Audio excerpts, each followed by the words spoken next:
15ই জানুয়ারি সাইফ আলি খানের উপর আক্রমণ হওয়ার পর থেকেই আতঙ্কে বলিউড। সেদিন রক্তাক্ত অবস্থায় ছেলে তৈমুরের সঙ্গে হাসপাতালে পৌঁছেছিলেন সাইফ। এলাহি গাড়িতে নয়, বরং অটোয় লীলাবতী হাসপাতালে পৌঁছেছিলেন সাইফ। কিন্তু করিনা কেন উদ্যোগ নিয়ে স্বামীকে হাসপাতালে নিয়ে যাননি? এই খবর ছড়াতেই করিনাকে নিয়ে নানা কুমন্তব্য শুরু হয় নেটপাড়ায়। করিনা এতদিন চুপ ছিলেন, অবশেষে তিনি মুখ খুলেছেন। একান্ত সাক্ষাৎকারে তার দাবি, আমাদের সম্পর্ক স্বামী স্ত্রীর মতো নয়, তার থেকেও বেশি গভীর। আমরা পরস্পরের ওপর নির্ভর করি, যথেষ্ট শ্রদ্ধার সম্মান রয়েছে আমাদের মধ্যে। করিনা এই পারস্পরিক নির্ভরতাকে শুধুই স্বামী স্ত্রী সম্পর্কে আবদ্ধ রাখতে চান না।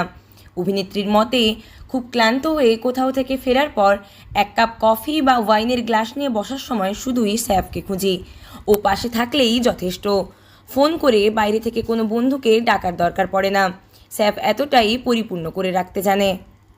করিনার আরও দাবি, এই নির্ভরতা নষ্ট হওয়ার নয়, সেই বিশ্বাস তার আছে। বিচ্ছেদের গুঞ্জন উড়িয়ে তিনি জানিয়েছেন, যেদিন এই বিশ্বস্ততায় ফাটল ধরবে সেদিন তিনি তাদের সম্পর্ক নিয়ে ভাবতে বসবেন।